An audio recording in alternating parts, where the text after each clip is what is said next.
Hey everybody, this is Hadrian. Thanks for watching. So if you somehow missed the introduction to the channel and community mini-series, you're watching a series of videos that will give you, as a subscriber, an introduction to the community of the channel, as well as give those of you who want to help out a few pointers on how to do so. Let's start by talking about YouTube. This is the one that's easiest to talk about because we're all already here. The majority of you are probably more familiar with YouTube than you are with any of the other things I'm going to be talking about. That's not always going to be the case, of course, but if you're watching the channel, chances are you know how to work YouTube. So first and foremost, I just want to talk about the layout of the channel, some of the things that might not be as obvious to some as they are to others. It all depends on how you visually interact with what's in front of you and how interested you are in what's here. So when you visit the channel, especially on a PC, you can actually see the full banner here. There are links to all of the major social media portals, just right off the bat on top of the banner. Here's the link to the subreddit, the Steam group, my Twitter, my Facebook page, and then to the website. And again, we're going to be going over each of these things in future episodes of the channel and community miniseries, in this order, in fact. But you can go to all of them anytime you want, whether you have them bookmarked or not, simply by clicking here. So the layout of the channel is pretty straightforward. If you're not subscribed to the channel, you'll see the channel introduction here. But if you are subscribed, you'll actually see the latest upload visible right here. And then, of course, down here, there's the two main time slots for the channel. So there's the 12 p.m., the noon slot, that's grand strategy and historical strategy, and then the 6 p.m. survival, sci-fi, and simulation slot. And again, all those times are in Eastern Standard or Eastern Daylight Time, depending on what time of the year we're in. One thing I want to point out is that you can also go down here if you want to check out the playlists. These are the two current playlists, so if you want to go straight to the beginning of a series, of course you can do that here as well, but if you want to actually watch the series in playlist form, it'll just lead you from one episode to the next. You can click down here and see the most recent series. You can also see the most recent series to end before the current ones, so the immediately previous series is there. Then there's the Look Ahead series. For those of you who are maybe newer to the channel or who have been around for a while but you missed the last Look Ahead, you can go here to pull up the archive for all of the Look Ahead videos if you want to get a glimpse of what's coming soon. And then finally, of course, here's the link to the series that you're watching right now.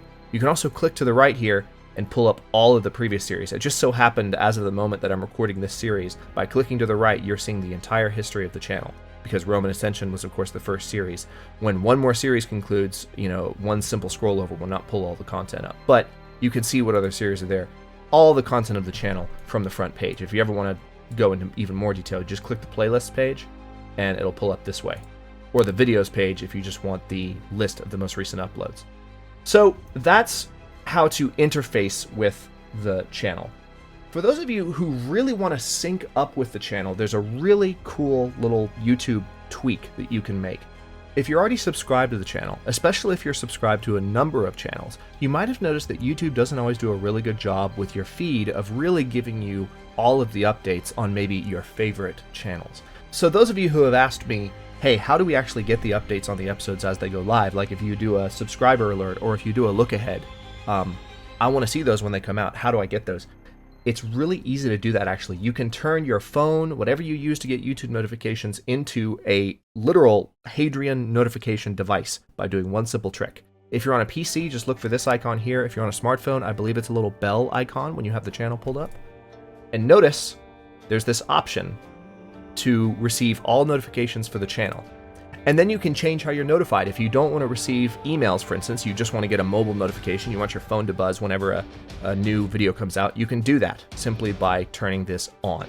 So you can save that, and boom, not only are you subscribed to the channel, but you will get updates as they happen. The second a new video goes live, whether it's a scheduled video in one of the time slots, 12 or 6, or especially if it's a subscriber alert, you'll get that first thing. It really helps you stay on top of things for those of you who really want to be engaged.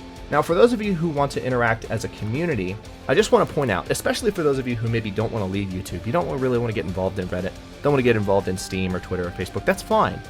You can go to the discussion board, and it leaves all kinds of comments. Oh, this was a really nice comment that broke right by me. So we've got a lot more discussion here since the last time that I posted anything about the channel and community series. It used to be that there was just a few comments from a friend down here, but This is a great place just to leave comments, and they can be commented on by other people, of course. So that's something to keep in mind for those of you who are not interested in going beyond YouTube, but still want to be a part of the channel community. So those are the basics as far as how to interact with the channel and how to get the most out of the channel on YouTube. Now I want to spend a few minutes just talking about things that you can do to support the channel from YouTube. So obviously, I imagine most of you watching this video are subscribed to the channel already, but there's a chance that some of you maybe watch the channel on a regular basis, but you don't know what a subscription is, or you've never subscribed to a YouTube channel before.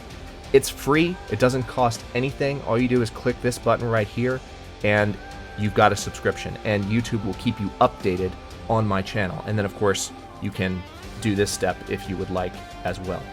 So that's the very first thing that you can do to support the channel. And also, if you do nothing else, if you do literally nothing else in this entire series, subscribe to the channel and stay subscribed. It's completely free, it's painless, and it's the #1 metric of success on YouTube. The more subscribers you have, the more noticeable your channel is, not only to search engines, but also just to users. So that's the first thing. The second thing is going to sound a little funny, but go with me on this one. Watch the videos. If you want to support the channel, if you want to help the channel, it's not just about view counts anymore, like this video having 47, 45, 58. You might not know this, but over the past couple of years, YouTube has actually transitioned to tracking the percentage viewed on average of your videos. So understand that when you watch just the first couple of minutes of the video versus watching the whole thing, that makes a difference. Now I want to be very clear here. I am not even remotely suggesting that anyone should be queuing up lists of my videos just to play in the background where you're not watching them. That's not ethical, and I wouldn't be happy. The reason I bring this up is that I know my subscribers are very intelligent people, and someone's going to have that idea somewhere. If you're that person, stop it.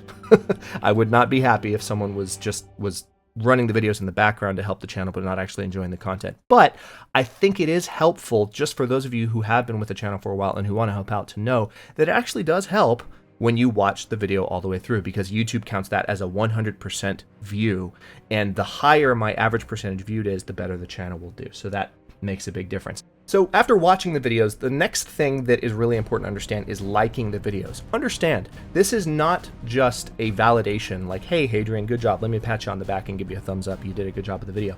This is another way, a very crucial way, that YouTube measures engagement, okay?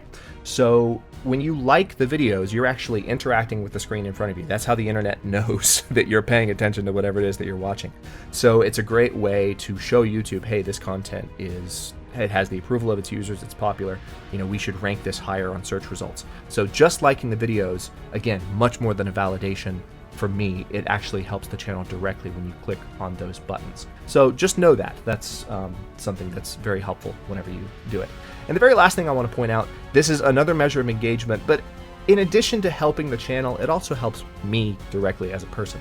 I don't want to encourage anyone who is not the most social person in the world, or who doesn't like really talking on the internet, to comment if they don't want to. But comment on the videos. Understand that I am very, very welcoming to comments and user interaction. It's one of the things that's most important to me.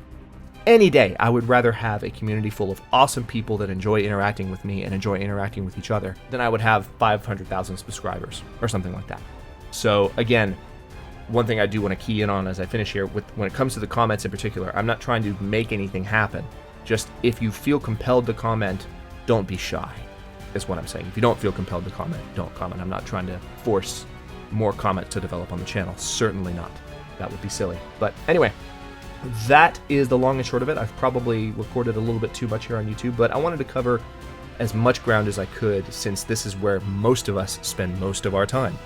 All of the other social media outlets are external, so you have to go to other websites. It's for those of you who really, really want to be involved in many ways, but the majority of you actually are probably just here. So these are the things that you can do to help out without leaving YouTube. We're going to cover some Reddit in the very next episode. Thanks for watching. I'll see you in a bit.